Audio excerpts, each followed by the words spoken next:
Giga Balti meistrivõistlused kujunesid Eesti-Leedu maavõistluseks, sest lätlased otsustasid viimasel hetkel, et nende boksi rahvuskoondis sel korral Tartusse võistlema ei tule.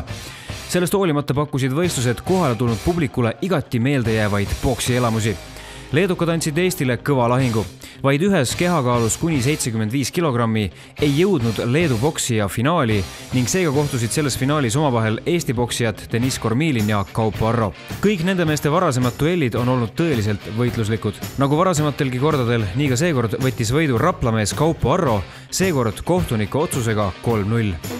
Temaga on nüüd selline seis, et me oleme umbes 5, 6, 7 korda ikka kohtunud ja seni olen ma teda võitnud kõik korrad, aga alati on meil tuline olnud, et meil läheb alati tuliseks. Rapla noormees Kaupo Arro on boksimisega tegelenud juba 7 aastat, tegemist ka valitseva Eesti meistriga, kes on võitnud Eesti meistritiitli nii 2009. kui 2010. aastal. Kokku on Arro pidanud nüüd juba 76 matši ja võitnud nendest 52.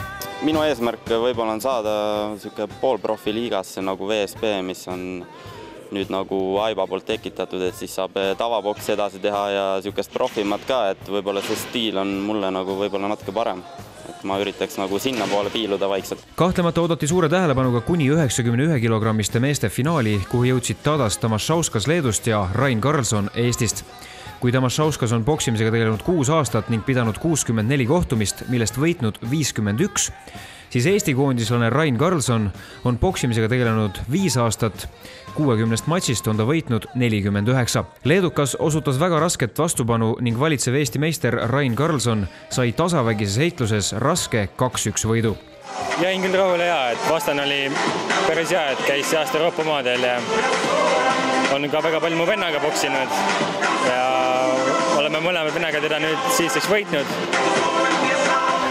Eesti viimaste aastate parim boksija Raini vend Ainar Karlsson, kes teatavasti on saavutanud edu ka rahvusvahelisel areenil, sai samuti finaalis kindad ristata päris tugeva leedukaga. Darius Zenonic osutas Ainarile ka päris tugevat vastupanu. Eesti boksi esinumber tegi aga kogemustega asjad selgeks. Tänaseks juba 10 aastat boksimisega tegelenud Ainar Karlsson võitis kohtunike otsusega 3-0. Karlssonil on nüüd peetud 151 matši ja võite on kirjas 115. Oli sellise hea treeningu eest ka see võistluse? Jah, oli küll, et viimati boksisin MM-il boksisin venelasega, et pole lükk aega nagu matši saanud, et oma 6 aega, et nüüd sain ja oli väga kasulik mulle. Ainar Karlsson on ka ainuke mees, kes võib täna veel kvalifitseeruda Eesti boksijatest Londoni olümpiamängudele. Aprillis toimuvad Istanbulis olümpiakvalifikatsioonid ja kuni 81 kilogrammi on 5 kohta järgi. Ma loodan, et Ainaril on seal 1 koht ja toob selle koju.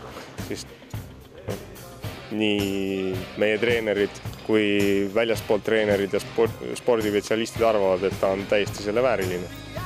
Giga Balti meistrivõistlustel sai võistkondliku üldvõidu Eesti meeskond, kes võitis Leedut 1 punktiga 18-17. Individuaalarvestuses saavutasid meistritiitli lisaks Kaupo Arrole ja vendadele Karlssonitele kuni 69 kilogrammiste meeste hulgas Dmitri Kormilin ja raskekaalus Kaspar Vaha.